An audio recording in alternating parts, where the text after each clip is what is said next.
सब लोग मुझे सुन पा रहे होंगे। अगर आपको कोई प्रॉब्लम आए तो मेरे पास वन वे माइक है, आप नीचे कमेंट्स बॉक्स में लिख दें और उसके अकॉर्डिंग मैं आंसर देना चालू कर दूंगा यहाँ पे, ठीक है। दूसरा, आपकी जो ये फर्स्ट लाइव क्लासेस है और एक बैच मेरी ऑलरेडी चल रही है, मैं उसको जूम पे ले रहा हूँ और जूम पे उतना अच्छा क्लियरिटी नहीं रहता जितना यूट्यूब पे रहता है।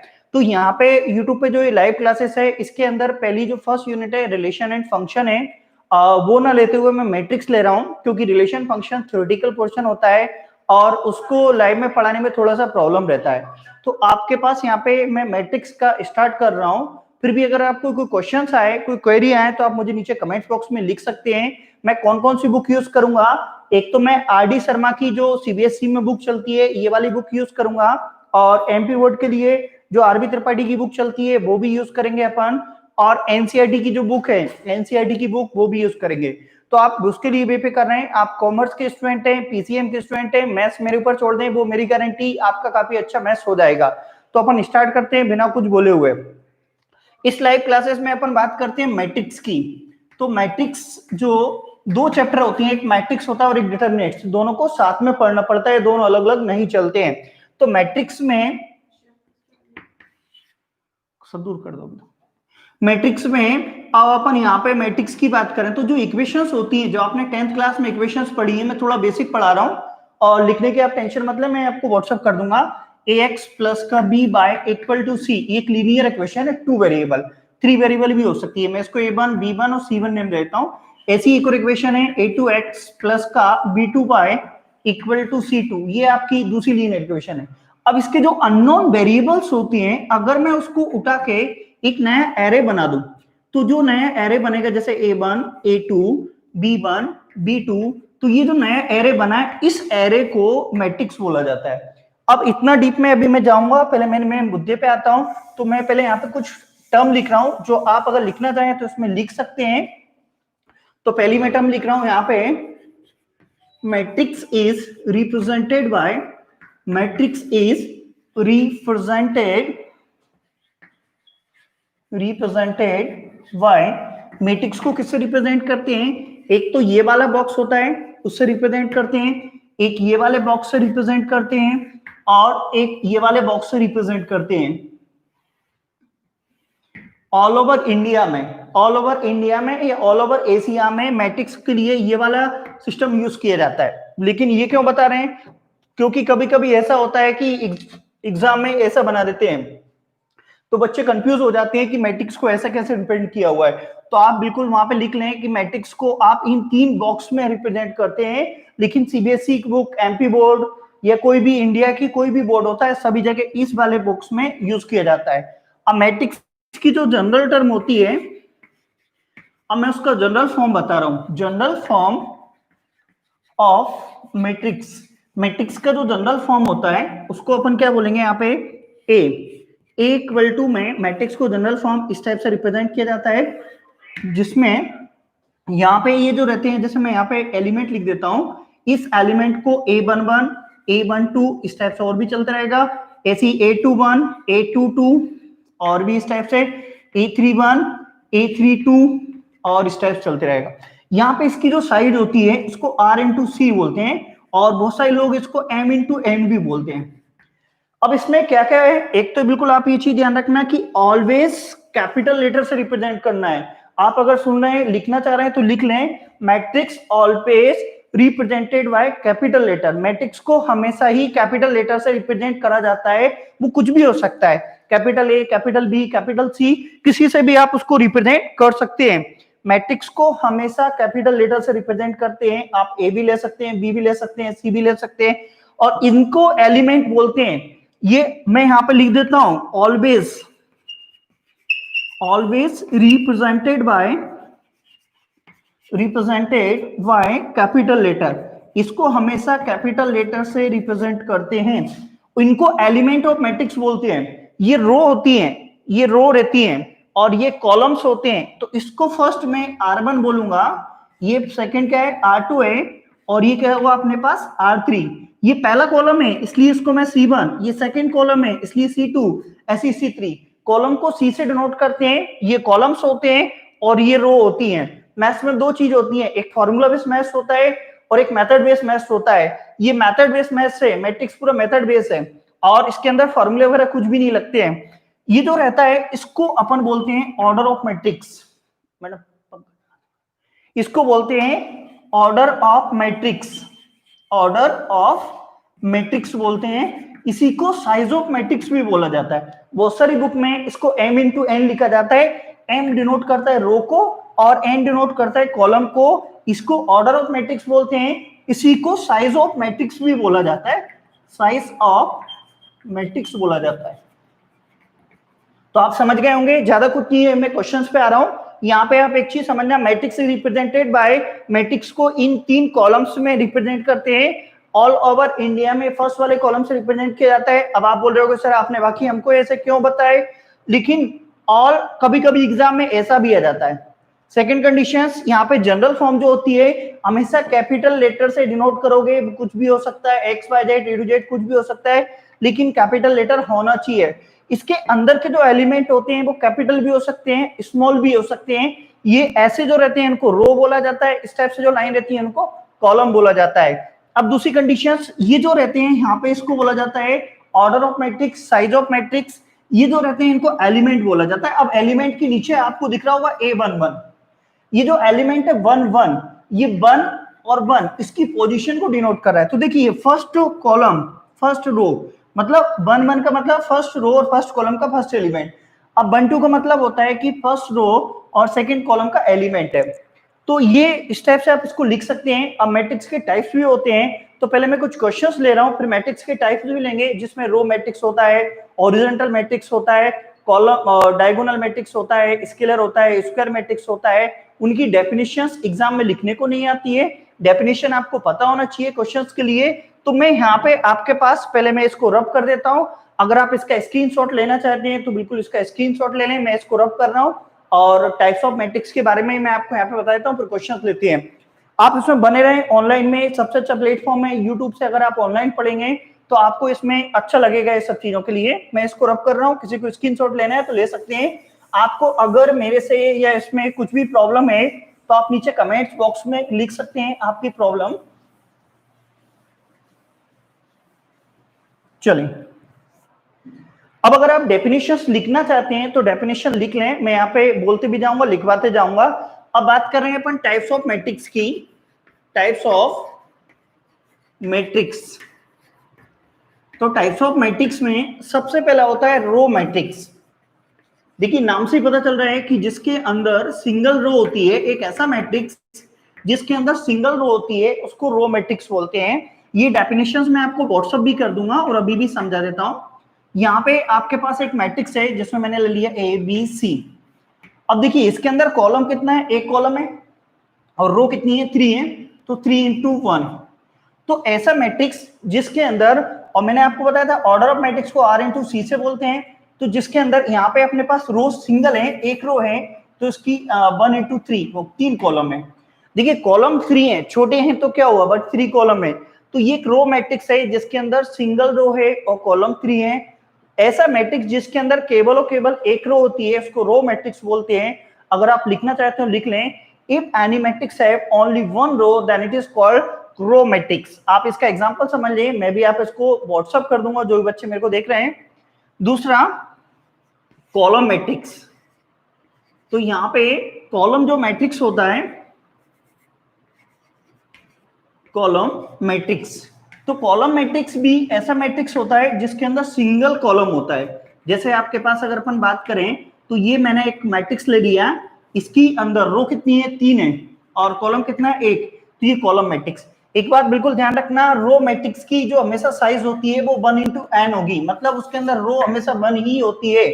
और जो कॉलम मैट्रिक्स होता है उसकी साइज हमेशा क्या होती है, n into 1 होती है, मतलब उसके अंदर कॉलम 1 होता है। रो मैट्रिक्स के अंदर कॉलम एक ही होता है, सॉरी रो मैट्रिक्स के अंदर एक ही रो होती है, कॉलम मैट्रिक्स के अंदर एक ही कॉलम होता है। अब दूसरी चीज देखो, अभी बेसिक समझ रहे हो, उनको अप्लाई कैसे क्या करना है ये सब मैं कुछ समझाऊंगा, आप इधर देखें। अब इसके बाद यहाँ पे आपके पास मेन जो बात करें अपन, एक होता है जिसको अपन यहाँ पे मेन मैट्रिक्स की बात करें तो एक होता है स्क्वायर मैट्रिक्स। और आपको पता है कि स्क्वायर में क्या होता है, जिसके अंदर लेंथ ब्रेड्थ हाइट इक्वल होती है उसको स्क्वायर बोलते हैं। तो यहाँ पे स्क्वायर मैट्रिक्स किसको बोलेंगे, जिसके अंदर number of column is equal to the number of row. Number of column और नंबर ऑफ रो अगर इक्वल होते हैं तो ऐसे मैट्रिक्स को स्क्वायर मैट्रिक्स बोलते हैं। जैसे मैं यहाँ पे एक मैट्रिक्स ले रहा हूं, ये आपने एक मैट्रिक्स ले लिया है और इसके अंदर अगर अपन देखें तो फर्स्ट सेकेंड थर्ड, तो 3 रो हैं, कॉलम कितने हैं, फर्स्ट सेकेंड थर्ड, 3 कॉलम हैं, तो ये 3 into 3 का एक मैट्रिक्स है। तो ऐसा मैट्रिक्स जिसके अंदर नंबर ऑफ कॉलम और नंबर ऑफ रो इक्वल होते हैं, ऐसे मैट्रिक्स को स्क्वायर मैट्रिक्स बोलते हैं। If any matrix have number of row and is equal to the number of column then it is called square matrix. Square matrix वो matrix होता है जिसके अंदर नंबर ऑफ कॉलम और नंबर ऑफ रो इक्वल होती है। Square matrix आगे भी आपको काम आएगा, डिटरमिनेंट्स में जितने भी डिटरमिनेंट्स होते हैं वो सब स्क्वायर मैट्रिक्स के ही रहते हैं, स्क्वायर मैट्रिक्स के अकॉर्डिंग ही उसमें क्वेश्चंस किए जाते हैं। अब इसको देखते हैं, मैडम कमेंट्स का भी जवाब देते थे ना। अब मैं इसको रब कर देता हूं, और स्क्वायर मैट्रिक्स आपके लिए इंपॉर्टेंट है क्योंकि आप आने वाले अभी जब डिटरमिनेंट्स अपन पढ़ेंगे तो आपको स्क्वायर मैट्रिक्स उसमें काम भी आएगा। अब स्क्वायर मैट्रिक्स के बाद इसी में जो फोर्थ है, एक होता है स्केलर मैट्रिक्स। स्केलर मैट्रिक्स, तो देखिए स्क्वायर मैट्रिक्स इंपॉर्टेंट है। स्केलर मैट्रिक्स क्या होता है, मैं बार बार बोल रहा हूं, आपको इनकी डेफिनेशंस लिखने को नहीं आएगी, आपको इनकी डेफिनेशंस पता होना चाहिए, इनका मीनिंग पता होना चाहिए, तब आप क्वेश्चंस कर पाएंगे। और रही बात बच्चों को डेमो की, तो देखिए क्या होता है, मैथ्स में जब आप डेमो लेने बैठते हैं तो हो सकता है कि मैट्रिक्स में आपको अच्छा पढ़ा दूं, आगे का क्वेश्चन नहीं, तो आप बेफिक्र रहें, पूरे मैथ्स में काफी अच्छा मैं आपको करा दूंगा। तो यहाँ पे अपन बात करें तो स्केलर मैट्रिक्स, तो स्केलर मैट्रिक्स रो मैट्रिक्स का ही टाइप होता है। तो इसकी डेफिनेशन लिखेंगे, इफ ए स्क्वायर मैट्रिक्स, एक ऐसा स्क्वायर मैट्रिक्स जिसके डायगोनल एलिमेंट, आपने कभी रेक्टेंगल बनाया हो या स्क्वायर बनाया हो तो उसके अंदर 2 डायगोनल होते हैं, एक ये डायगोनल होता है और एक ये डायगोनल, तो इस डायगोनल को मेन डायगोनल बोला जाता है। ये डायगोनल जो होता है मेन डायगोनल बोलते हैं। तो अगर डायगोनल के ऊपर वाले एलिमेंट को छोड़ के स्केलर मैट्रिक्स उसको बोलते हैं जिसके डायगोनल एलिमेंट्स क्या होते हैं, सेम होते हैं। जैसे कि अगर मान लो यहाँ पे अपने पास एक 3 into 3 का मैट्रिक्स है जिसमें डायगोनल एलिमेंट को छोड़ के बाकी सभी एलिमेंट क्या है, 0 हैं, तो उस मैट्रिक्स को कौन सा बोलते हैं, स्केलर मैट्रिक्स बोलते हैं, और एक डायगोनल मैट्रिक्स का टाइप भी है। अब इसके बाद एक आइडेंटिटी मैट्रिक्स होता है, आइडेंटिटी मैट्रिक्स। आइडेंटिटी मैट्रिक्स को यूनिट मैट्रिक्स भी बोला जाता है, आइडेंटिटी मैट्रिक्स इसको यूनिट मैट्रिक्स भी बोलते हैं। तो आइडेंटिटी मैट्रिक्स और यूनिट मैट्रिक्स क्या होता है, इसको आई से रिप्रेजेंट करते हैं। अब यहाँ पे आपके पास मैं एक 2 into 2 का मैट्रिक्स लेता हूं जिसके डायगोनल एलिमेंट क्या होते हैं, 1 1 होते हैं, आइडेंटिटी होते हैं, ऐसे मैट्रिक्स को आइडेंटिटी मैट्रिक्स बोलते हैं। ये 2 into 2 साइज का है, तो मैं ये नीचे वाले को रब कर देता हूं। तो आइडेंटिटी मैट्रिक्स वो मैट्रिक्स होता है जिसके डायगोनल एलिमेंट 1 1 होते हैं, ऐसे मैट्रिक्स को आइडेंटिटी मैट्रिक्स बोलते हैं। अब यहाँ पे इसको I2 से भी रिप्रेजेंट कर सकते हैं, सिंपल I से भी रिप्रेजेंट कर सकते हैं। अगर किसी ने I3 लिखा है तो यहाँ पे इसका मतलब होता है कि 1 0 0, ये अपने पास कितना 0 1 0 0 0 1, ये 3 into 3 का मैट्रिक्स। तो आइडेंटिटी मैट्रिक्स और इसका समझना, इसके बाद अपर ट्रायंगुलर मैट्रिक्स भी होता है, लोअर ट्रायंगुलर मैट्रिक्स भी होता है, ट्रायंगुलर मैट्रिक्स भी होता है, डायगोनल मैट्रिक्स भी होता है, कंपेरेबल मैट्रिक्स भी होता है, इक्वल मैट्रिक्स भी होता है। उनकी जरूरत नहीं पड़ती, बीच में मैं कराते जाऊंगा। अब आपको देखो दुनिया में 4 ही ऑपरेशन होते हैं, plus minus multiply and divide. अब 2 मैट्रिक्स को प्लस कैसे करते हैं, 2 मैट्रिक्स को माइनस कैसे करते हैं, 2 मैट्रिक्स का मल्टीप्लाई कैसे करते हैं, और मैट्रिक्स का डिवाइड नहीं होता है। तो यहाँ पे आपको मल्टीप्लिकेशन वगैरह मैं ये सब सिखाता हूं, तो पहले आप चाहें तो लिख लें, क्योंकि अभी तक जो मैंने बताया था वो आपको बेसिक था, हो सकता है कि आपको फर्स्ट टाइम में, अब आपने इसको अपने माइंड में स्टोर कर लिया है, इसका यूटिलाइजेशन कैसे करेंगे वो भी मैं करवाऊंगा, आप उसका टेंशन नहीं लें। अब देखिए अपन बात कर रहे हैं operation on matrix, operation on matrix, matrix पे ऑपरेशन कैसे लगते हैं। तो पहले अपन यहां बोलेंगे addition of matrix, addition of 2 matrix, 2 matrix का एडिशन कैसे करते हैं। 2 शब्द चलते हैं, एक मैट्रिक्स चलता है और एक मैट्रिसेस। तो मैट्रिक्स सिंगुलर होता है और मैट्रिसेस प्लूरल होता है। आपके पास एक मैट्रिक्स दिया है, मैं यहाँ पे लिख देता हूं, ये मैट्रिक्स दिया है अपन को यहाँ पे 1 2 3 4, ये 2 into 2 का एक मैट्रिक्स है जिसमें 2 रो हैं और 2 कॉलम है। आपको दिख रहा होगा ये 2 रो हैं और 2 कॉलम है। यहाँ पे बी एक दूसरा मैट्रिक्स दिया है जिसके अंदर आपको यहाँ पे दिख रहा होगा, मैं यहाँ पे ले लेता हूँ 1 0 ले लेता हूँ 5 और ये 6, ये भी 2 into 2 का एक मैट्रिक्स है। तो दो मैट्रिक्स हैं, जब इनको ऐड करते हो तो एक चीज बिल्कुल ध्यान रखना, जब दो मैट्रिक्स को ऐड तभी कर सकते हैं जब उन दोनों की साइज क्या होना चाहिए, सेम होना चाहिए, उन दोनों का ऑर्डर इक्वल होना चाहिए। दो मैट्रिक्स का एडिशन तभी होता है जब दोनों का ऑर्डर, दोनों की साइज क्या होती है, इक्वल होती है। अगर इक्वल नहीं है तो आप ऐड नहीं कर सकते। पर अपन को टेंशन इसलिए नहीं लेना क्योंकि एनसीईआरटी में, आरबी त्रिपाठी में, आरडी शर्मा में ऐसा एक भी क्वेश्चन नहीं है जिसमें साइज इक्वल नहीं दें। बुक वाले, क्वेश्चन पेपर वाले ऑलरेडी आपको इक्वल साइज का ही देंगे, पर आपको पता होना चाहिए, अच्छे लेवल में काम आता है। अब जब एडिशन करेंगे तो ए की वैल्यूज को ए के प्लेस पर रख दें, तो कितना दिया है 1 3 और ये 2 4 प्लस बी के प्लेस पे बी की वैल्यू को रख दिया 1 0 5 6। जब अपन इनको एडिशन करते हैं तो पोजीशन के अकॉर्डिंग एडिंग होता है, इसके पहले दो एलिमेंट, इसके पहले दो एलिमेंट के साथ पोजीशन के अकॉर्डिंग।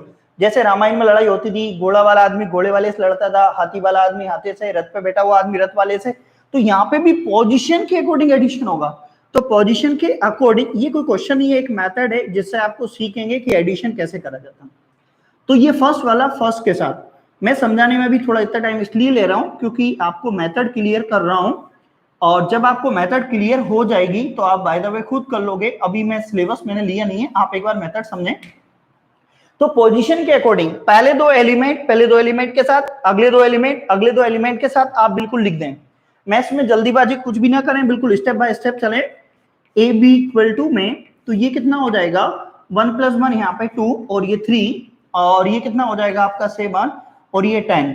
और एक चीज ध्यान रखना, जब 2 × 2 के मैट्रिक्स को ऐड करोगे तो जो नया मैट्रिक्स मिलेगा वो 2 × 2 का मैट्रिक्स ही मिलेगा। तो जब पहली चीज, दो मैट्रिक्स एडिशन तभी होता है जब दोनों की साइज इक्वल होती है, पर अपन को उसकी टेंशन नहीं लेना क्योंकि बुक वाला अपन को ऑलरेडी ऐसे बना के देगा। दूसरी कंडीशन, जब दो मैट्रिक्स को ऐड करते हैं तो पोजीशन के अकॉर्डिंग होता है। ये वाले दोनों एलिमेंट इस दोनों एलिमेंट से, ये दोनों वाले एलिमेंट इन दोनों एलिमेंट से ऐड होते हैं। इसके बाद जब 2 × 2 के मैट्रिक्स को ऐड करोगे तो जो नया मैट्रिक्स मिलेगा वो भी 2 × 2 मैट्रिक्स मिलेगा। अब इस क्वेश्चन से अपन को शिक्षा क्या मिली? पहली शिक्षा ये मिली कि जब भी अपन को दो मैट्रिक्स को ऐड करना है तो पहले प्लेस पे पहला रखेंगे, दूसरे के प्लेस पे दूसरा, पोजीशन के अकॉर्डिंग ऐड कर देंगे। तो ये एडिशन ऑफ मैट्रिक्स था। ऐसी अगर मैं सब्ट्रैक्शन की बात करूं, ठीक है, इनको माइनस करने की बात करूं तो मैं यहाँ पे हटा देता हूं, सब्ट्रैक्शन ऑफ 2 मैट्रिक्स करता हूं। तो इसी को ले लेता हूं, तो वो भी बहुत इजी है, सब्ट्रैक्शन ऑफ 2 मैट्रिक्स। और एडिशन तो सब्ट्रैक्शन ऑफ 2 मैट्रिक्स, इसी क्वेश्चंस को ले लेता हूं, यहाँ पे माइनस आ जाएगा, मैं इसको रब कर देता हूं। जब दो मैट्रिक्स को सब्ट्रैक्ट करते हैं, माइनस करते हैं, तो कैसे करेंगे? देखिए, चाहे आप एडिशन करें या सब्ट्रैक्शन करें, दोनों की साइज क्या होना चाहिए, इक्वल होती है, तभी कर पाएंगे। अब इसके लिए यहाँ पर भी अपने पास माइनस, तो जैसे अपन एडिशन किया था वैसे ही सब्ट्रैक्शन करेंगे। अभी अपन क्वेश्चंस भी ले रहे हैं, पहले आप इसको समझें। अब इसका पहला एलिमेंट पहले के साथ, तो ये 1 - 1, ये 3 - 0, ये कितना हो जाएगा 3 - 0, ये हो जाएगा 2 - 5, ये हो जाएगा 4 - 6। अपन ने पोजीशन के अकॉर्डिंग सब्ट्रैक्शन कर दिया। तो a - b इक्वल टू में ये कितना है 0 हो जाएगा, ये 3 और ये माइनस का 3 और ये माइनस का 2, तो 2 × 2 का एक नया मैट्रिक्स मिल गया। तो आप एडिशन और सब्ट्रैक्शन समझ गए होंगे। अब मैं कुछ क्वेश्चंस ले रहा हूं, तो क्वेश्चंस आपकी, जिन लोगों के पास एनसीईआरटी की बुक है, पहले आप एडिशन और सब्ट्रैक्शन के कुछ क्वेश्चन देखते हैं, फिर उसके बाद आपको और भी इसकी प्रोसेस में बताता हूं। तो मैं ये रब कर रहा हूं, आप अपनी बुक में, एनसीईआरटी की जो बुक है, सबसे लास्ट का क्वेश्चन दिया होगा आपको, construct a matrix 3 × 2 aij equal to, मैं यहाँ पे क्वेश्चंस लिख रहा हूं, आप उस क्वेश्चंस को लिख सकते हैं और फिर उसको अपन सॉल्व करते हैं। मैं यहाँ से इसको रब कर देता हूं पहले पूरा। ग्रीन बोर्ड पे चौक से इसलिए पढ़ाना पड़ रहा है क्योंकि चौक से क्लियरिटी काफी अच्छी आती है, और जो व्हाइट बोर्ड मार्कर का यूज करते हैं उससे कैमरे में क्लियरिटी नहीं आती है। मैं क्वेश्चंस लिख रहा हूं जो आपकी एनसीईआरटी का लास्ट क्वेश्चन दिया हुआ आपको, मैं क्वेश्चन यहाँ पे लिख देता हूं। फॉर ए मैट्रिक्स, आपको मैट्रिक्स दिया है, for a matrix A of order 2 × 3 whose elements are given by, whose elements, आप भी लिख लें मेरे साथ, are given by, और अपन मेथड पे कॉन्सेंट्रेट करेंगे।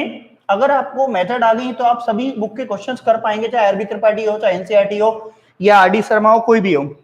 पहला दिया है अपन को यहाँ पे ए आई जे इक्वल टू में ये दिया है आई माइनस जे। ये क्वेश्चन आपको दिख रहा होगा, एनसीईआरटी में भी दिया है और आरबी में भी दिया है, आरडी में भी दिया है, ऐसे और भी क्वेश्चंस हैं। तो मैं एक क्वेश्चन और लिख देता हूं यहाँ पे, दोनों को साथ में अपन करेंगे।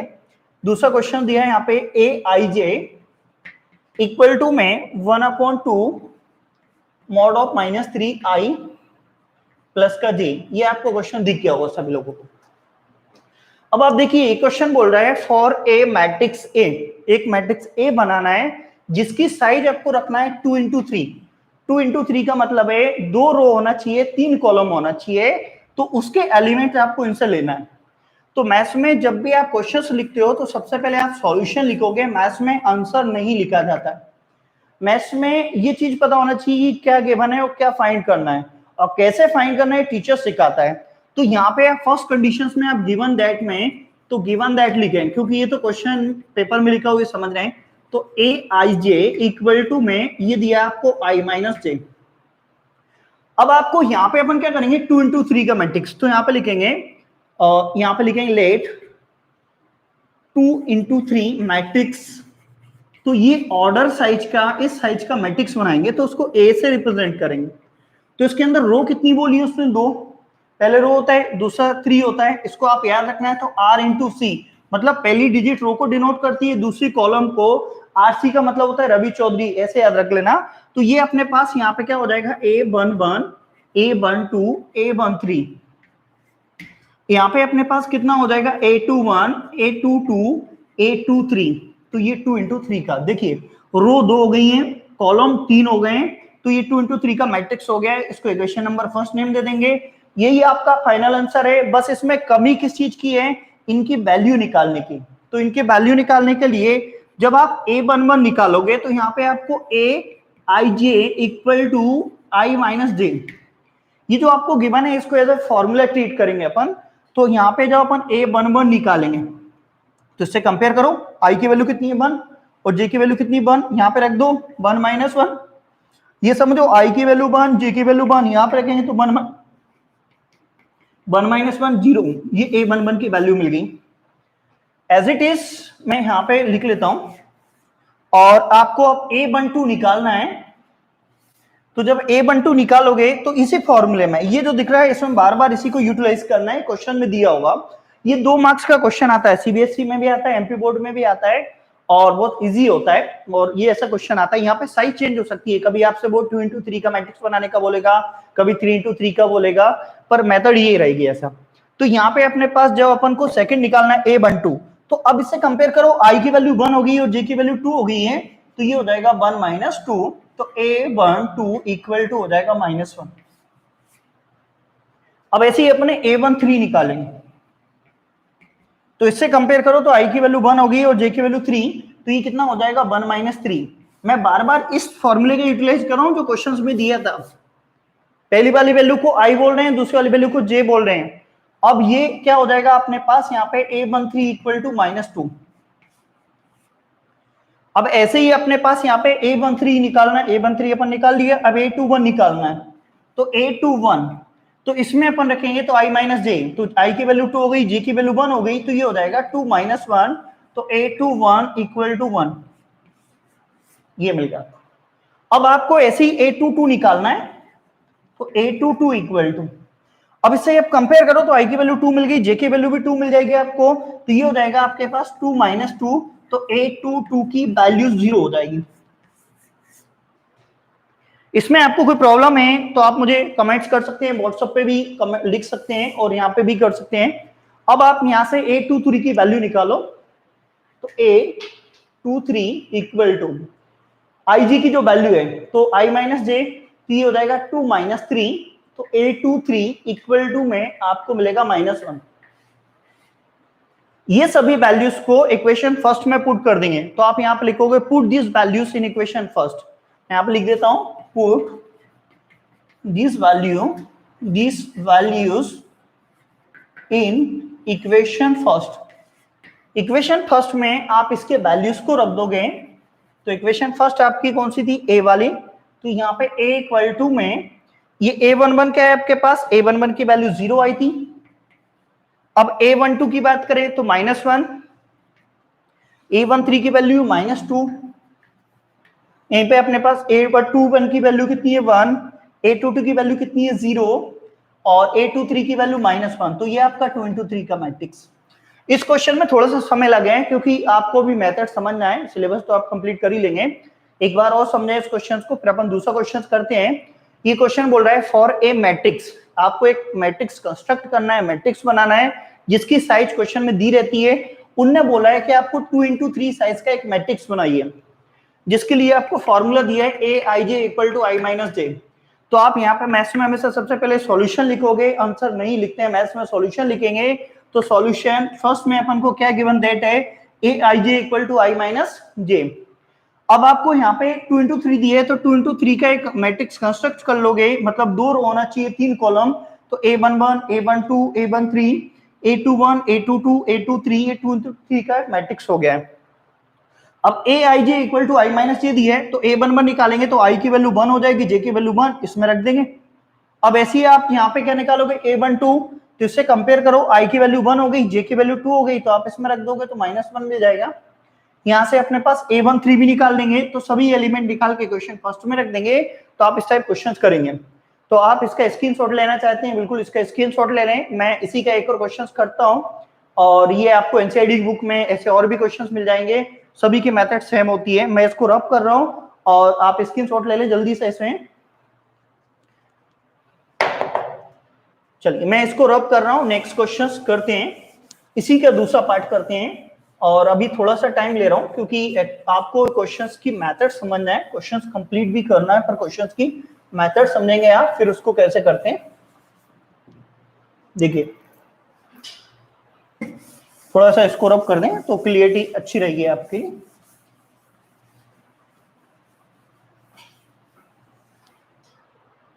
अब देखें इधर आपके पास ये एक क्वेश्चन है जिसमें आपको ए आई जे इक्वल टू में 1/2 मॉड ऑफ -3i प्लस का जे, ये मॉड में दिया हुआ। सेम मेथड है, क्वेश्चन अलग है। अब आप यहाँ पे कंसीडर कर लोगे, लेट ए मैट्रिक्स अपन ने कंसीडर कर लिया, इक्वल टू, इसके अंदर भी सेम ऑर्डर का है, तो A11, A12, A13, ये आपके पास A21, A22, A23, इसकी साइज कितनी है 2 into 3, इसके अंदर 2 रो होना चाहिए, कॉलम 3 होना चाहिए। ये अपना फाइनल आंसर है, बस इसमें कमी किसकी है, इनके एलिमेंट्स की वैल्यू निकालना है।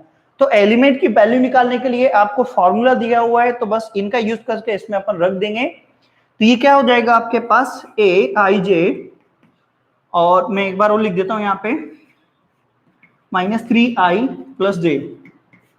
यहाँ पे जब A11 निकालेंगे तो आप इससे कंपेयर करो, i की वैल्यू 1 और j की वैल्यू 1, तो 1/2 -3 into 1 प्लस का j की वैल्यू 1 है। और इनको बिल्कुल सॉल्व कर लें, जल्दीबाजी बिल्कुल ना करें। 1/2 मॉड के अंदर -3 प्लस 1, और मॉड के अंदर ये कितना बचेगा आपके पास। अब मैं ये क्वेश्चन रब कर देता हूँ क्योंकि इसका काम हो गया है। तो ये आपके पास A11 इक्वल टू में, तो ये बचेगा 1/2, मॉड के अंदर -2 बचेगा, और मॉड से जब कोई भी वैल्यू निकलती है तो पॉजिटिव होता है, ये आपको पता होगा। तो A11 की जो वैल्यू है वो हो जाएगी 1/2/2, तो ये दोनों कैंसिल होकर 1 मिल जाएगा, मतलब A11 आपको 1 मिल गया। अब बात करते हैं अपन A12 की। तो A12 इक्वल टू में इस फॉर्मूले में रखेंगे, तो ये क्या, i की वैल्यू 1 हो गई, j की वैल्यू 2 हो गई, तो आप इसमें रख दें। तो ये क्या हो जाएगा 1/2, अब मैं डायरेक्ट रख रहा हूँ, -3 इंटू i की वैल्यू 1 है और j की वैल्यू आपके पास 2 है। तो A12 इक्वल टू में 1/2 -3 प्लस 2, ये -1 बचेगा, जो मॉड से बाहर निकल के प्लस का 1 हो जाएगा, 1/2 मॉड ऑफ -1, तो ये हो जाएगा A12 इक्वल टू में 1/2। सबकी वैल्यू इस टाइप से आप निकाल लेंगे। अब ऐसे ही अपन को A13 निकालना है, तो A13 इक्वल टू में इसी में रखेंगे अपन, यहां से कंपेयर करो, i की वैल्यू 1 है और j की वैल्यू क्या है आपके पास यहाँ पे 3 है, तो उसमें रखते हैं। तो ये हो जाएगा आपके पास 1/2 माइनस का 3 इंटू 1 प्लस j की वैल्यू आपके पास 3 है, तो मैं इसको इधर लिख देता हूँ। मैथ्स में क्वेश्चन थोड़े लेंदी जाते हैं, बहुत बड़ा लगता है, और बिल्कुल शांति से करें। आज तो मैं आपको क्वेश्चंस करा रहा हूँ, कल से बिल्कुल एनसीईआरटी के क्वेश्चन बाय क्वेश्चन चलेंगे, तो उसके अकॉर्डिंग आप पहले एनसीईआरटी सॉल्व करेंगे और फिर उसके बाद दूसरी बुक्स को सॉल्व करेंगे। तो ये आपको -3 और +3 दोनों 0 हो जाएगा, और मॉड से 0 निकलेगा तो उसकी वैल्यू भी 0 हो जाएगी, और ये आपको A13 0 मिल जाएगा। अब A21 ये क्वेश्चन तो इजी है, जिन बच्चों ने पढ़ लिया है, हो सकता है कि बच्चों को आ भी रहा हो, पर अभी अपन सीख रहे हैं इसलिए करेंगे पूरा। 1/2 ये कितना है अपने पास, यहाँ पे i की वैल्यू अब आपके पास 2 हो गई, j की वैल्यू 1 हो गई, तो इसमें रख दो, तो ये हो जाएगा -3 × 2 प्लस का j की वैल्यू 1 है, तो A21 = 1/2 -6 + 1, तो A21 = में ये 5 हो जाएगा, मोड से बाहर निकल के प्लस हो जाएगा, तो 5/2 A21 निकल गया। अब ऐसे ही आप A22 की वैल्यू निकालेंगे, तो A22 इंटू i की वैल्यू 2 है और प्लस j की वैल्यू क्या है आपके पास यहाँ पे 2, तो ये हो जाएगा आपके पास 1/2 मॉड के अंदर -6 + 2, तो ये हो जाएगा 1/2, यहाँ से 4 बचेगा, मैं डायरेक्ट लिख देता हूँ 2, तो A22 की जो वैल्यू आ गई है वो आपके पास 2 आ गई है। अब आपके पास एक एलिमेंट वो बचा है, तो वो मैं इधर निकाल देता हूँ, शायद आपको विजिबल हो अच्छे से यहाँ से, और यहाँ पे आपके पास 823 बचा हुआ है, तो 823 के लिए तो इसी फॉर्मूले में रखेंगे, तो यहाँ पे कितना हो जाएगा 1/2 माइनस का 3 इंटू, ये फॉर्मूला नहीं है, मतलब मैथ्स में दी हुई टर्म है क्वेश्चन में, पर मैं इसको फॉर्मूले जैसे बोल रहा हूँ, आपको ट्रीट करें इसको, तो -6 + 3, तो यहाँ प्लस माइनस का 6 बचेगा मॉड में, बट वो मॉड से जब बाहर निकलेगा तो प्लस का हो जाएगा, तो इसकी वैल्यू बचेगी आपके पास 3/2, तो 823 की वैल्यू मिलेगी। अब ये जो सब वैल्यू हैं वो कहाँ रख देंगे आप इक्वेशन फर्स्ट में, तो आप लिखेंगे put this values in equation first, तो ये मैं क्वेश्चंस को रब कर देता हूं और ऊपर इसकी वैल्यूज को यहाँ पे रख देता हूं, तो आपको यहाँ पे बोला जाएगा put this values in equation first, ये सब वैल्यू आपको इक्वेशन फर्स्ट में रखना है। इक्वेशन फर्स्ट आपकी ये वाली इक्वेशन फर्स्ट नाम दिया था अपन ने, इस इक्वेशन फर्स्ट में आप इसको रख देंगे A में A11 की जो वैल्यू निकाली थी वो 1, और जो भी वैल्यू आते हैं आप उसको रेक्टेंगल बॉक्स में रख दें। A12 की वैल्यू कितनी है आपके पास 1/2, A13 तो A13 की वैल्यू 0, और A21 की वैल्यू आपके पास 5/2 है, A22 की वैल्यू आपके पास 2 है, और A23 की वैल्यू अपने पास 3/2, ये कितना है 2 × 3 का मैट्रिक्स बन गया, और ये आपका फाइनल आंसर आ गया। तो ऐसे क्वेश्चंस आप समझ गए होंगे, ऐसे क्वेश्चंस में सबसे पहले आप सॉल्यूशन लिखेंगे, जो भी टर्म आपको दिए Aij = वो लिखेंगे, और उसने बोला है 2 × 3 का मैट्रिक्स बनाओ, तो 2 × 3 का मैट्रिक्स आप कंसीडर कर लोगे, उसको इक्वेशन नंबर फर्स्ट नेम दे देंगे, A11 निकालेंगे, A12 निकालेंगे, A13 और उसके सभी टर्म निकाल देंगे, सभी को रेक्टेंगल में जरूर रखना, जल्दीबाजी नहीं करना, नहीं तो गलत हो जाते हैं। क्वेश्चन बहुत ईजी है, पर ये क्वेश्चन एग्जाम में आते हैं, आप इसका स्क्रीनशॉट ले सकते हैं। अब मैं नेक्स्ट क्वेश्चन ले रहा हूं, और नेक्स्ट क्वेश्चन कैसे करेंगे वो आपको बताता हूं, मैं इसको रब कर रहा हूं। अब नेक्स्ट क्वेश्चन जो आपकी जिन लोगों के पास एनसीईआरटी बुक है उनको दिख रहा होगा, आपको फर्स्ट ही क्वेश्चन दिया हुआ एनसीईआरटी बुक में मैट्रिक्स चैप्टर में कि उनका ऑर्डर और साइज निकालना, वो इजी तो है पर मैं उसको भी करा देता हूं आपको, तो मैं इसको रब कर देता हूं। पहले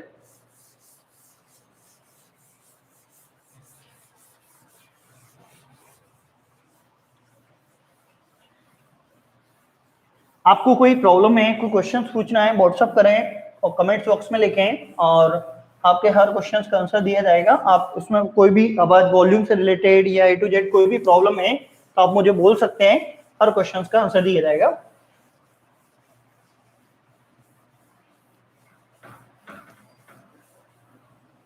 चलिए अब नेक्स्ट क्वेश्चन लेते हैं अपन। नेक्स्ट क्वेश्चन में एक क्वेश्चन आपको एनसीईआरटी की बुक में दिख रहा होगा, जिसमें लिखा है write down the order of the matrices. मैं वापस बोल रहा हूं, दो शब्द होते हैं, दो वर्ड होते हैं, एक मैट्रिक्स होता है, एक मैट्रिसेस। मैट्रिक्स सिंगुलर होता है, मैट्रिसेस प्लूरल होता है। तो आपको यहाँ पे क्वेश्चन दिया है, क्वेश्चन तो बहुत इजी है पर मैं बता देता हूँ फिर भी। पहला क्वेश्चन आपको दिया है 5, तो इसका ऑर्डर लिखना है। इसके अंदर रो कितनी है, रो भी 1 है और कॉलम भी 1 है, तो ये 1 × 1 का हो जाएगा, तो आप इसका ऑर्डर बोल दो, तो ऑर्डर इसका कितना हो जाएगा 1 × 1। ऐसे क्वेश्चन एग्जाम में तो नहीं आएंगे तो मेरी गारंटी, पर आप इसको सीखने के पर्पज से समझें। और नेक्स्ट अगला क्वेश्चन दिया है, इसको बी से डिनोट कर देते हैं, जिसमें आपको यहाँ पे 105, क्योंकि अपन कुछ भी नहीं छोड़ेंगे, क्वेश्चन छोटा हो बड़ा हो सब करेंगे। इसके अंदर रो कितनी है? 3 है, कॉलम 1 है, रो छोटी है तो क्या हुआ पर 3, ये 3 इंटू 1 की साइज का, तो इसका ऑर्डर जो है वो कितना होगा आपके पास यहाँ पे 3 इंटू 1। इन सभी का ऑर्डर लिखना है आपको। अगला जो क्वेश्चन है वो भी मैं यहाँ पे लिख देता हूँ। थर्ड वाला क्वेश्चन दिया है, तो ये क्या है आपके पास यहाँ पे, ये आपको दिया है 2 3 4 5 1, और यहाँ पे अगला अपने को दिया है 2 3 4, और ये दिया है अपन को 1 5, ठीक है। इसके बाद यहाँ पे अपन को दिया है 3 5 5 6 8, और ये दिया है 1 2 9 4 7। अब इसकी बात करें तो इसका ऑर्डर, तो इसके अंदर रो कितनी है? 1 2 3, 1 2 3, 3 रो है तो ये 3 लिख दिया। कॉलम कितने हैं? First second third fourth fifth, तो 3 इंटू 5, तो इसका जो ऑर्डर है वो कितना हो जाएगा? 3 इंटू 5, ठीक है। तो आपको ऐसे क्वेश्चंस आपको दिख रहे होंगे जिसमें सिर्फ और सिर्फ ऑर्डर, और ये ऑर्डर ऑफ मैट्रिक्स बोल सकते हैं, साइज ऑफ मैट्रिक्स बोलेगा तो आप ऑर्डर ऑफ मैट्रिक्स और साइज ऑफ मैट्रिक्स भी इस टाइप से बोल सकते हैं। साथ में मैं आपको एक चीज बता दूं, अब इसी क्वेश्चंस के अंदर ये इसका ऑर्डर है, अब इसके अंदर नंबर ऑफ एलिमेंट की बात करें, नंबर ऑफ एलिमेंट, तो नंबर ऑफ एलिमेंट क्या होते हैं? इनका जो मल्टीप्लाई होता है उसी को नंबर ऑफ एलिमेंट बोलते हैं। तो 1 इंटू 1 का मल्टीप्लाई 1 होता है, तो आप देख लो इसके अंदर नंबर ऑफ एलिमेंट कितने हैं? 1 है। इसके अंदर भी नंबर ऑफ एलिमेंट बुक में पूछे नहीं है पर फिर भी अपन बता देते हैं, नंबर ऑफ एलिमेंट, तो इसके जो नंबर ऑफ एलिमेंट है इसका, तो इसके अंदर 3 इंटू 1 का मल्टीप्लाई होगा तो कितना हो जाएगा आपके पास? 3। इसका नंबर ऑफ एलिमेंट की बात करें तो इसका जो नंबर ऑफ एलिमेंट होगा, नंबर ऑफ एलिमेंट, तो इसकी जो नंबर ऑफ एलिमेंट है तो 3 इंटू 5, तो 3 इंटू 5 का मल्टीप्लाई करेंगे तो कितना आएगा? 15। आप चाहो तो इनको काउंट करके देख लेना ऐसा। तो नंबर ऑफ एलिमेंट कैसे निकालते हैं? इनके मल्टीप्लाई से, और इसके अंदर अपने पास ऑर्डर कैसे निकालता है? Number of row into column से उसका ऑर्डर निकालते हैं, मल्टीप्लाई से आप नंबर ऑफ एलिमेंट निकाल सकते हैं। तो ये बहुत छोटे क्वेश्चंस हैं, ऐसे क्वेश्चंस एग्जाम में नहीं आते हैं और सीखने के पास से होते हैं, आप इस टाइप से इसको सीख सकते हैं। अब मैं इन क्वेश्चंस को रब करता हूं, अगले क्वेश्चंस लेता हूं। और ये वाली जो बुक है मेरे पास आरबी त्रिपाठी की बुक है, और आप इसको पढ़ें, ठीक है। कल से मैं एनसीईआरटी की बुक लेके बैठूंगा और आप भी एनसीईआरटी की बुक यूज करें। मेरे पास आरडी शर्मा की बुक भी है और आरबी त्रिपाठी की बुक है, दोनों है, और एनसीईआरटी बुक आरडी त्रिपाठी उनसे पढ़ेंगे आप, ठीक है। चलिए अगला क्वेश्चन है, और जो मैं अभी क्वेश्चंस ले रहा हूं वो एनसीईआरटी के ही क्वेश्चंस ले रहा हूं। अगला एक और क्वेश्चन है जिसमें आपको यहाँ पे क्वेश्चन दिया है, ये आपकी एनसीईआरटी के क्वेश्चंस है। मैं यहाँ पे क्वेश्चंस लिख देता हूँ, क्वेश्चन लिखने में 2 मिनट लगेंगे। क्वेश्चन है, if a matrix has 28 elements, if a matrix has 28 elements, what are the possible order it can have, ठीक है। और साथ में एक और दिया है अपन को, what if it has 13 elements. तो आपको ये क्वेश्चन दिख रहा होगा यहाँ पे, ये क्वेश्चन एनसीईआरटी के दिया हुआ क्वेश्चन, एनसीईआरटी का क्वेश्चन है। आप क्वेश्चन क्या बोल रहे हैं?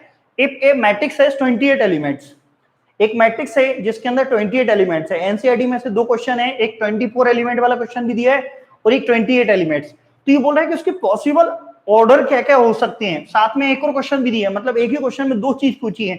अगर 13 एलिमेंट हुए तो उसके ऑर्डर क्या होंगे। तो ये थ्योरेटिकल क्वेश्चन है, तो आप यहाँ पे लिखेंगे सॉल्यूशन, तो यहाँ पे लिखेंगे if order of matrix, if order of matrix is 28, then sorry order of matrix 28 नहीं, इसको ऐसा लिखेंगे if number of elements in matrix is 28। आप यहां से लिखोगे इफ नंबर ऑफ, क्योंकि अपन को नंबर दिए, number of elements if number of elements is 28 then possible order then, और मैं इसमें आपको क्वेश्चंस भी कराऊंगा, आरडी भी कराऊंगा, ऑब्जेक्टिव भी कराऊंगा, आप बेफिक्र रहे। एमपी बोर्ड की बैच अलग चलती है, सीबीएसई की बैच अलग चलती है।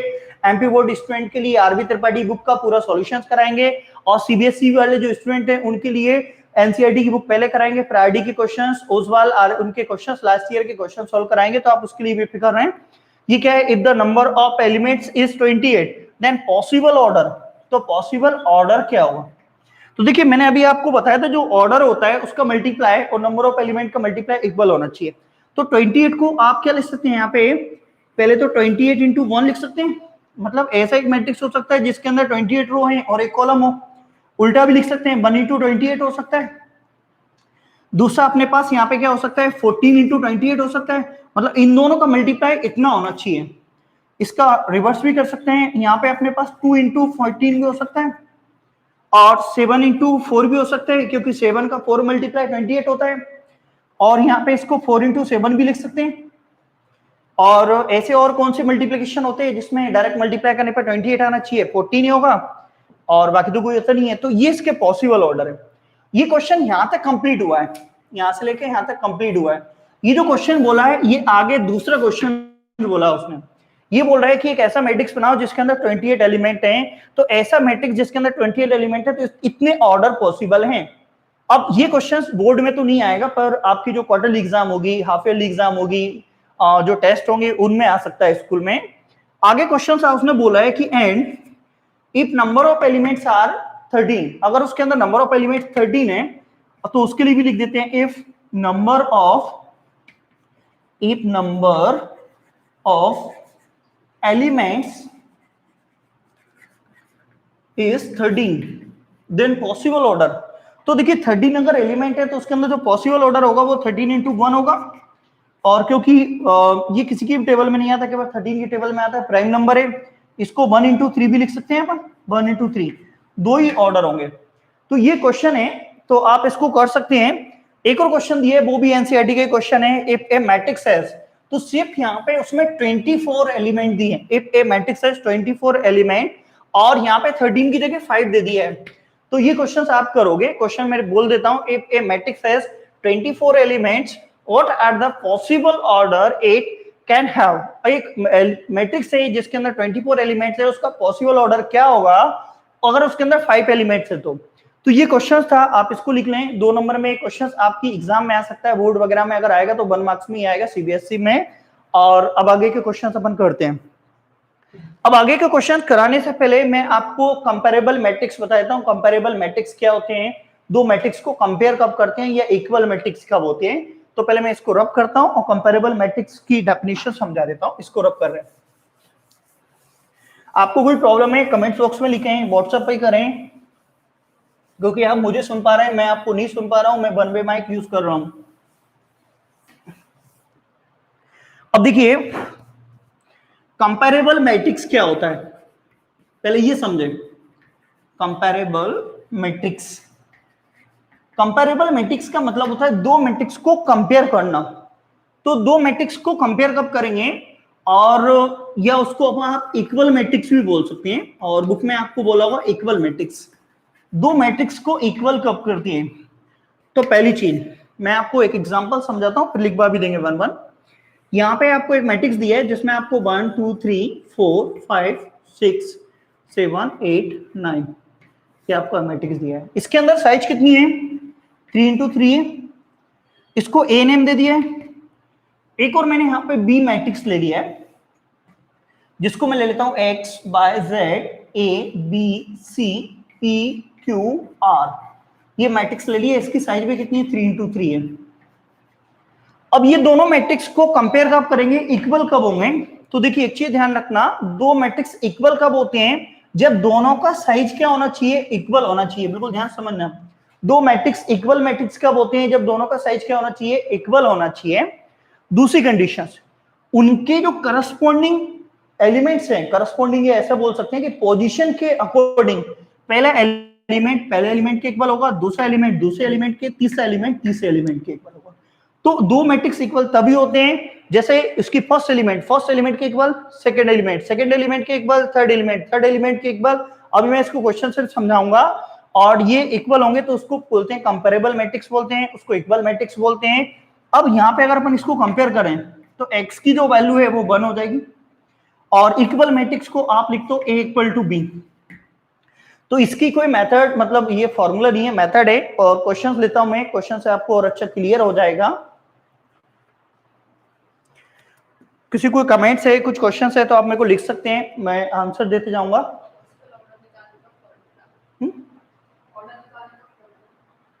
हाँ बता, क्योंकि मैं आपके कमेंट्स पढ़ तो नहीं रहा हूं अभी, पर बाद में जब मैं पढ़ूंगा तो आपको आंसर भी देते जाऊंगा। देखिए मेरे पास एक क्वेश्चन है, और क्वेश्चंस में लिखा है find X Y Z, find X Y Z Y equations में। यहाँ पे एक क्वेश्चन दिया है आपको, ये क्वेश्चन दिया है अपन को x plus Y X minus Y equal to में, और यहाँ पे आपको 8 और 4। ये बोल रहा है कि एक्स वाई जेड, अभी जेड मैंने इसलिए लिया है क्योंकि और भी क्वेश्चन दिए हैं एक ही क्वेश्चन में, तो अभी सिर्फ एक्स वाई वाला ही क्वेश्चन है। तो आपको ये बोल रहा है कि इस क्वेश्चन से एक्स वाई की वैल्यू फाइंड करो। तो क्वेश्चंस में बिल्कुल सबसे पहले आप बढ़िया आराम से सॉल्यूशन लिखो। यहाँ पे फर्स्ट कंडीशंस, यहाँ पे वही अपना गिवन दैट, क्या गिवन है ये क्वेश्चन पता चलता है, कैसे फाइंड करना है टीचर सिखाएगा। ये आपको दिया है यहाँ पे x plus Y X minus Y equal to में और 8 4। अब इसकी साइज कितनी है, देखो इसके अंदर 1 2, कई बच्चों को दिखता है कि यार ये 2 into 2 का हो गया, नहीं, रो एक है, ठीक है, मतलब इसके अंदर अपने पास ये 2 रो है, कॉलम एक है, तो ये हो जाएगा अपने पास यहाँ पे 2 into 1। इसकी साइज भी 2 into 1 है, दोनों की साइज सेम है, और इक्वल उन्हें दिया नहीं है, अपन को उन्हीं ने दिया है, मतलब इक्वल अपन को प्रूफ नहीं करना है। तो फर्स्ट डिजिट फर्स्ट की इक्वल होगी, x plus Y equal to 8 हो जाएगा, x minus Y equal to क्या हो जाएगा 4। ये आपको दो इक्वेशन मिल गई, जिन दोनों इक्वेशनों को आपको 10th क्लास की एलिमिनेशन सब्स्टिट्यूशन मेथड से सॉल्व करके x y की वैल्यू निकाल देंगे। तो अपन 10th क्लास की सब्स्टिट्यूशन मेथड और एलिमिनेशन मेथड लगा देते हैं, जिसमें x plus Y equal to 8 और ये है x minus Y equal to 4। दोनों को आप सॉल्व करोगे, साइन चेंज करने की जरूरत इसलिए नहीं है क्योंकि दोनों अपोजिट साइन है, तो y से y कैंसिल हो जाएगा, तो हो जाएगा आपके पास 2x इक्वल टू में ये हो जाएगा आपका 12। तो जो x की वैल्यू मिलेगी आपको वो डायरेक्टली यहाँ पे कितना हो जाएगी 12/2, तो x की वैल्यू आपको मिल जाएगी 6। अब x की वैल्यू आप यहाँ पे इक्वेशन फर्स्ट या सेकंड कहीं भी रख दो, मैं फर्स्ट में रख देता हूँ, और यहाँ पे तो क्या हो जाएगा अपने पास 6 प्लस वाई इक्वल टू 8, मैंने डायरेक्ट रख दी, y को उधर ले जाए, 6 को उधर ले जाएंगे, माइनस में हो जाएगा 8 माइनस 6, तो y की वैल्यू आपके पास 2 मिल जाएगी। तो आपका आंसर आएगा x की वैल्यू 6 और y की वैल्यू 2। अभी इनिशियली छोटे छोटे क्वेश्चन हैं, अभी बड़े क्वेश्चन भी अपन करेंगे। तो आप देखें एक क्वेश्चन था, बहुत इजी क्वेश्चन था, जिसमें आपको ये दोनों मैट्रिक्स इक्वल मैट्रिक्स दिए थे, जिसमें आपको एक्स वाई की वैल्यू निकालना थी। ऐसा एक आधी क्वेश्चन और लेता हूं मैं इसको रब कर रहा हूं, आप इसका स्क्रीनशॉट लेना चाहते हैं बिल्कुल इसको ले रहे हैं, मैं इसको रब करके अगला क्वेश्चन करता हूं। और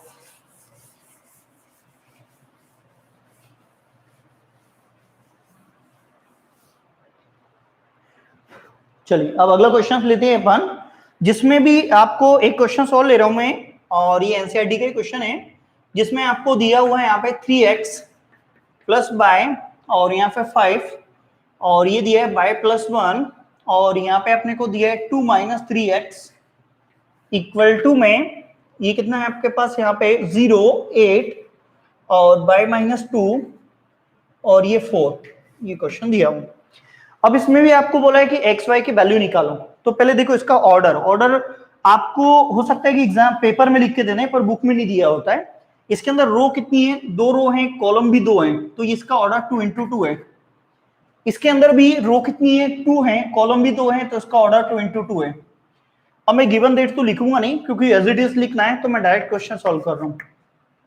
जब दो मैट्रिक्स ऑलरेडी इक्वल होते हैं तो ये वाला इसके इक्वल होगा, मतलब यहाँ पे 3 ये वाली टर्म इसकी इक्वल होगी, तो ये हो जाएगा 3x प्लस का y इक्वल टू 0, और ये वाली टर्म इसकी इक्वल होगी, मतलब 5 इक्वल टू y माइनस 2, और ये वाली टर्म इसकी इक्वल होगी, तो ये हो जाएगा अपने पास यहाँ पे, और बाई वाली टर्म तो अपने पहले ही ले ली, तो इसको इसकी इक्वल ले लो, तो ये हो जाएगा अपने पास 2 - 3x और इक्वल टू में 4। अब देखिए इससे मैं 2 को इधर डायरेक्टली ले जाऊं, इस इक्वेशन से 2 को इधर ले जाएंगे तो ये हो जाएगा 5 + 2 इक्वल टू बाई, तो बाई इक्वल टू कितना हो जाएगा अपने पास 7, ये बाई की वैल्यू होगी। अब ये y की वैल्यू आप यहाँ रख दो इसी वाली इक्वेशंस में, तो इस वाली इक्वेशंस में जब y की वैल्यू मैं इधर लिख देता हूँ तो ये कितना है अपने पास 3x प्लस का y इक्वल टू 0, तो यहाँ पे y की वैल्यू कितनी है 7 है, तो आप रख दो, तो 3x प्लस y की वैल्यू 7 रख दी इक्वल टू 0, 7 उधर जाएगा तो 3x इक्वल टू -7, तो x इक्वल टू -7/3, तो ये x की वैल्यू मिली। तो इस टाइप के छोटे छोटे क्वेश्चंस हैं अभी इनिशियली, और बड़े क्वेश्चंस भी अपन ले रहे हैं, तो अभी इनको कैसे करते हैं सब देखते हैं। कुछ एग्जांपल भी दिए हैं उन्होंने, जैसे पूछा है कि डायगोनल मैट्रिक्स की एग्जांपल दिए, स्क्वायर मैट्रिक्स के डेफिनेशन दिए, सब चीजें करें। अब मैं ऑपरेशन ऑफ मैट्रिक्स लेता हूं, सभी क्वेश्चंस करेंगे, अभी इनिशियली सेपरेट क्वेश्चंस कर रहे हैं, और मैं आपको बार बार बोल रहा हूँ कि सीबीएसई के बच्चों को एनसीईआरटी अलग कराएंगे, एमपी बोर्ड का अलग चलेगा, इसमें 1-2 बच्चे एमपी बोर्ड के हैं अभी, बाकी सब सीबीएसई के बच्चे हैं। तो एमपी बोर्ड के बच्चों के लिए आरबी त्रिपाठी बुक से पूरा कराया जाएगा, और सीबीएसई के बच्चों के लिए अलग कराया जाएगा। अब मैं इसको रब कर रहा हूं और आगे के ऑपरेशन ऑन मैट्रिक्स वाले क्वेश्चंस लेता हूं, तो वो भी आप मेरे पास समझें और उसको देख कैसे करते हैं। चलिए अब ऑपरेशन ऑन मैट्रिक्स वाले क्वेश्चंस लेते हैं, तो वो क्या है उसको करते हैं अपन। एक क्वेश्चन है और मैं यहाँ पे क्वेश्चन लिख लेता हूं, आप इससे मेथड समझें। ये क्वेश्चन दिया है आपको, इफ a इक्वल टू में क्वेश्चन दिया है आपको 0 2, यहाँ पे 2 1 और 3 4, एंड दूसरा अपने को एक मैट्रिक्स दिया है b इक्वल टू में, ये दिया है अपने को 7 1 और ये दिया है 6 4 और 3 5। देन अपने को फाइंड करने को बोला है, क्या फाइंड करना है अपने को यहाँ पे 2a प्लस 3b। कई बच्चे बोलते हैं कि सर मैथ समझ नहीं आता, तो देखिए क्वेश्चन करते करते आपके दिमाग में कंसेप्ट बनते जाएंगे, उसके बाद उन कंसेप्ट से नेक्स्ट होते जाएंगे और मैथ क्लियर होते जाएगा, तो आप उसका टेंशन नहीं लें। यहाँ पे आपको a और b दोनों गिवन है, तो आप फर्स्ट यहाँ पे लिखेंगे गिवन दैट, क्या गिवन है, a इक्वल टू में बिल्कुल स्टेप बाय स्टेप चलें, 0 2 2 1, ये कितना है 3 4, और b की जो वैल्यू है वो कितनी है आपके पास 7 1 6 4 3 5। अब आपको फाइंड करना है यहाँ पे 2a प्लस का 3b, तो देखिए अब a की वैल्यू एक ही प्लेस पे रख दो, 2 एज इट इज है, मैंने a की जो वैल्यू है वो एक ही जगह रख दी, वो कितनी है 0 2, ये कितनी है आपके पास 2 1 और 3 4 प्लस 3 इंटू b की वैल्यू b के प्लेस पे रख दो, b की वैल्यू क्या है अपने पास 7 1 6 4 3 5, ये अपन रख दिया। a की वैल्यू उसको a के प्लेस पे, b की वैल्यू उसको b के प्लेस पे। अब ये जो 2 का मल्टीप्लाई होगा इसके ईच एलिमेंट्स के साथ होगा, सभी के साथ होगा। मैट्रिक्स और डिटरमिनेंट्स में ये तो डिफरेंस होता है, डिटरमिनेंट्स में किसी पर्टिकुलर डिजिट के साथ मल्टीप्लाई कर सकते हैं, पर्टिकुलर रो के साथ मल्टीप्लाई कर सकते हैं, पर्टिकुलर कॉलम के साथ, लेकिन सॉरी मैं उल्टा बोल दिया, डिटरमिनेंट्स में पर्टिकुलर रो के साथ मल्टीप्लाई कर सकते हैं, वो मैं आपको सिखाऊंगा आगे। लेकिन अगर यहाँ पे कोई मैट्रिक्स में मल्टीप्लाई की डिजिट होती है तो वो सबके साथ मल्टीप्लाई होता है, 2 का पहले मल्टीप्लाई हो जाएगा, 2 का 0 के साथ 0 हो जाएगा, 2 का 2 के साथ 4, 2 का 2 के साथ हो जाएगा 4, 2 का 2 के साथ हो जाएगा 2, 2 का 1 के साथ 2, 2 का 3 के साथ 6, 2 का 4 के साथ हो जाएगा अपने पास 8। तो पहले आपने इसका मल्टीप्लाई कर लिया, इधर 6 3 के सबके साथ मल्टीप्लाई, 3 का 7 के साथ हो जाएगा 21, 3 का 1 के साथ हो जाएगा 3, और 3 का 6 के साथ हो जाएगा 18, 3 का 4 के साथ हो जाएगा 12, और 3 का 9 3 के साथ 9, और 3 का 5 के साथ हो जाएगा 15। तो आपने मल्टीप्लाई कर दिया, इधर 2 का सभी एलिमेंट के साथ मल्टीप्लाई हो गया, उधर 3 के सभी एलिमेंट के साथ मल्टीप्लाई हो गया। तो आप यहाँ पे अब इनको एडिशन कर दो जैसे अपन करते हैं, ये पहली वाली डिजिट पहले के साथ, तो मैं डायरेक्ट कर देता हूँ, 0 + 21 21 ही होगा, 4 + 3 7 हो जाएगा, और 4 + 18 22 हो जाएगा, 2 प्लस और 12 तो कितना हो जाएगा 14, 6 + 9 15, और 8 + 15, तो 8 + 15 23 हो जाएगा, तो ये 23। तो आपको एक चीज देखना, इसकी 23 साइज बनी है, साइज लिखना कंपलसरी है, आप जब भी यहाँ पे गिवन दैट लिखेंगे उसमें भी साइज लिखेंगे, और जो आंसर लिखेंगे उसमें भी साइज लिखेंगे। जब आपको ऐसा क्वेश्चन दिया है तो एक बहुत छोटा सा क्वेश्चन था, पर आप फर्स्ट टाइम पढ़ रहे हो सकता है कि आपके स्कूल वालों ने आपको पढ़ा दिया हो, पर इनिशियली लेवल से लेके मैंने इसको सिखाया हुआ है, क्योंकि अभी आप सीख रहे हैं, सिलेबस कंप्लीट नहीं कर रहे हैं, ठीक है। यहाँ पे a की वैल्यू और b की वैल्यू दोनों दी है, 2a + 3b निकालना है, तो आपने a की वैल्यू a के प्लेस पर रख दी, b की वैल्यू b के प्लेस पर रख देना। इस 2 का मल्टीप्लाई ईच एलिमेंट के साथ होगा और 3 का मल्टीप्लाई भी ईच एलिमेंट के साथ, फिर दोनों को ऐड कर देंगे, जैसा क्वेश्चन में गिवन होगा उसके अकॉर्डिंग कर देंगे। तो आप इसको लिख सकते हैं, इसका फोटो ले सकते हैं, ठीक है, स्क्रीनशॉट ले सकते हैं। मैं नेक्स्ट क्वेश्चन कर रहा हूं और मैं इसको रब कर देता हूं। अगला क्वेश्चन करते हैं, एक क्वेश्चन और करते हैं, फिर इस क्लास को फिनिश करते हैं। और ये फर्स्ट क्लास थी, तो हो सकता है कि आपको भी कुछ प्रॉब्लम आ रही है और आप कमेंट्स में कर रहे हैं, क्योंकि लैपटॉप मेरे से दूर रखा हुआ है, तो मैं आपके कमेंट्स को ज्यादा एकदम से रीड नहीं कर पा रहा हूँ। तो आपके जो भी क्वेश्चन है आप मेरे को व्हाट्सएप करें, मैं आपको उसको सॉल्व करेंगे और कल से आप बुक के अकॉर्डिंग पढ़ेंगे, ठीक है। चलिए एक क्वेश्चन और लेते हैं, फिर अपन क्वेश्चन करते हैं आगे। एक क्वेश्चन और दिया है आपको एनसीईआरटी के क्वेश्चन से, मैं यहाँ पे क्वेश्चन लिख लेता हूँ। क्वेश्चन में दिया है आपको एक a में, यहाँ पे क्या है आपके पास 8 0 और 4 - 2, ये 4 - 2 3 6, और ऐसे अपने पास b एक और मैट्रिक्स दिया है जिसमें आपको दिया हुआ है 2 - 2, ये दिया है आपको 4 2 और -5 1, a और b दोनों दिए हुए हैं। और आपको यहाँ पे एक इक्वेशन दी है जिसमें आपको 2a + 3x = में 5b, और आपसे बोल रहा है find the value of x। अब देखिए ये क्वेश्चन है, एनसीईआरटी के क्वेश्चन में डायरेक्ट लिख दिया है, ये बोल रहा है a = this matrix and b = this matrix, and ये रिलेशन दिया है जिसमें आपको x की वैल्यू निकालनी है।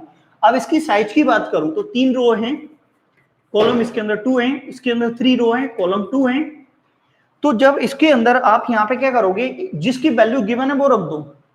तो यहाँ पे 2 × a की वैल्यू क्या है आपके पास, यहाँ पे a की वैल्यू ये रखी हुई है 8 4 और 3 और 2 0 -2 6। जब मैट्रिक्स को लिखते हैं तो डायगोनल के अकॉर्डिंग लिखें, अच्छे से लिखा आएगा, मैं इधर उधर नहीं जाता है वो। यहाँ पे 3x एज इट इज है, x की वैल्यू निकालनी है तो x को एज इट इज रखते हैं 5। b की वैल्यू, तो b की वैल्यू कितनी है आपके पास 2 4 -5, ये -2 2 1। अब यहाँ पे 2 का पहले इसमें मल्टीप्लाई कर दो, फिर उसको उधर ले जाएंगे। पहले 2 का ईच एलिमेंट के साथ मल्टीप्लाई करें, तो 2 का इसके साथ होगा तो 16, और ये हो जाएगा आपके पास 8, और ये हो जाएगा 6, इसका हो जाएगा 0 -4, और ये हो जाएगा आपके पास 12। बिल्कुल स्टेप बाय स्टेप चलें। यहाँ पर भी है 5 का इसके साथ मल्टीप्लाई करेंगे तो ये 10, और इसका भी करेंगे तो ये कितना हो जाएगा 20, और ये हो जाएगा -25। इसका भी करेंगे तो -10, और ये हो जाएगा 10, और ये 5। बिल्कुल। अब ये वाले मैट्रिक्स को उधर ले जाएंगे तो उधर जाके माइनस में हो जाएगा, तो करते हैं अपन 3x एज इट इज रहेगा, ये उधर जाके माइनस में हो जाएगा, तो ये कितना है अपने पास यहाँ पे 10 20 और -25, ये कितना -10 10 और 5 माइनस, इसको उधर ले जाएंगे तो क्या हो जाएगा आपके पास ये 16 और 8, माइनस बाहर लगा देते हैं, अंदर के एलिमेंट का साइन चेंज नहीं होता है, माइनस बाहर लगा देंगे आप मैट्रिक्स के अंदर, 0 -4 12। अब पहले इनको सॉल्व कर लो, फिर 3 का डिवाइड करेंगे इसमें, तो इसको सॉल्व करते हैं तो 3x = अब मैं इसको डायरेक्ट कर देता हूँ, 10 में से 16 जाएगा तो -6 बचेगा, आप लिख भी सकते हैं, -10 - 0 तो माइनस का 10 ही बचेगा, 20 में से 8 जाएगा तो 20 में से 8 जाएगा तो प्लस का 12 बचेगा क्योंकि 20 बड़ा है, -25 और -6 तो माइनस का 31 आएगा, इसी 5 से 12 जाएगा तो माइनस का 7 बचेगा। और यहाँ पे अपन ये भूल गए 10 में से, और ये माइनस प्लस हो जाएगा तो ये 14 आएगा, और यहाँ से अपने पास ये -7 है। तो देखिए अब ये 3 का डिवाइड इसमें होगा तो ये 3x = 1/3 यहाँ पे जाएगा, -6 12 -31 माइनस का 10 14 -7। अब देखिए ये 3 का मल्टीप्लाई सभी के साथ होगा, 1/3 का मल्टीप्लाई, तो ये 1/3 का तो मल्टीप्लाई है वो सभी के साथ अपन को करना है, तो करते हैं। तो x = में 1/3 का 6 के साथ होगा तो -2, इसके साथ होगा 4, और -3 31/3, ये आएगा -10/3, और इसमें भी करेंगे तो 14/3, और माइनस का 7/3। तो इसकी साइज कितनी होगी, 3 रो हैं 2 कॉलम है तो 3 × 2। एक सिंपल सा क्वेश्चन था जिसमें ए और बी की वैल्यू दी थी, एक्स की वैल्यू निकालना थी, तो आपने ए के प्लेस पे ए की वैल्यू रख दी, बी के प्लेस पे बी की, मल्टीप्लाई करा, उसको उधर ले गए और मल्टीप्लाई करने के बाद दोनों मैट्रिक्स को माइनस किया, फिर x3 से डिवाइड कर दिया, आंसर आ गया। तो आज के इस लेक्चर में आपने कुछ छोटे मोटे क्वेश्चन सीखे। मेरे को पता है कि आपको प्रॉब्लम आई होगी। अब कैसी प्रॉब्लम आई होगी, एक तो बुक के अकॉर्डिंग क्वेश्चंस नहीं मिल रहे होंगे, तो कल से सभी लोग बुक लेके बैठे, एनसीईआरटी की बुक लेके बैठे, एनसीईआरटी की बुक के अकॉर्डिंग ही आपको पढ़ाएंगे। और अगर आपको कोई प्रॉब्लम होती है, क्योंकि आपकी लैंग्वेज में आपकी उधर से वॉल्यूम मेरे को नहीं आ रहा है, मेरा वॉल्यूम आप सुन पा रहे हैं, तो आपको कोई प्रॉब्लम है तो आप मुझे व्हाट्सअप करें, यहाँ पे कमेंट्स भी करें, मैं भी कमेंट्स आपको चेक करूंगा, जो भी आपने क्वेश्चन दिए उनके आंसर भी बताऊंगा मैं आपको। और कल से एनसीईआरटी सॉल्व करेंगे। और सीबीएसई वाले स्टूडेंट के लिए सीबीएसई, एमपी बोर्ड के लिए एमपी बोर्ड। आजकल MP board CBSE syllabus same हो गया है, लेकिन एमपी बोर्ड का लेवल और सीबीएसई का लेवल अलग होता है। एमपी बोर्ड में भी ऑब्जेक्टिव आते हैं, सीबीएसई में भी ऑब्जेक्टिव आते हैं, तो मैं आपको ऑब्जेक्टिव भी कराऊंगा। ये जो क्लासेस चल रही है अभी आपकी ऑनलाइन क्लासेस चल रही है, जब लॉकडाउन हट जाएगा तो शुभम सर के जैसा टाइम है उसी के अकॉर्डिंग एडजस्ट करके आपको यहाँ पे मैथ्स की क्लासेस भी करा देंगे। उनकी जो क्लास की टाइम रहेगी उसके अकॉर्डिंग, उसके आगे पीछे करके आपके अकॉर्डिंग आपको लॉकडाउन के हटने के बाद ये पूरी क्लासेस चलेगी। उस क्लासेस में आपको एनसीईआरटी पहले सॉल्व कराएंगे, फिर उसके बाद आप आरडी शर्मा करेंगे और लास्ट ईयर के क्वेश्चन